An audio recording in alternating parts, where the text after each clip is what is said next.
Hello，大家好，我係馬高，今日帶大家嚟睇睇新都城500萬兩房地鐵站上蓋。咁你見到啦，我哋依家位處係客飯廳嘅部分啦，非常之方正實用㗎，咁正方形式嘅設計，而且冇乜走廊位置嘅，咁可以見到空間非常之闊落大。帶大家望一望個廚房啦，咁可以見到廚房非常之闊落啦，超大嘅空間啦，櫥櫃嘅數量亦都多㗎，可以見到擺放到好多唔同嘅雜物啦。咁跟住見到家電亦都係相當靚仔嘅。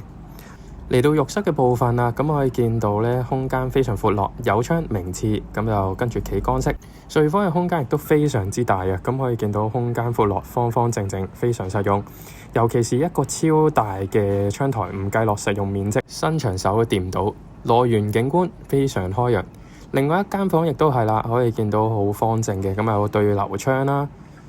咁而且可以見到內園嘅景觀真係相當寧靜啊！介紹就嚟到呢度，歡迎大家喺評論區留言，我會盡快覆你。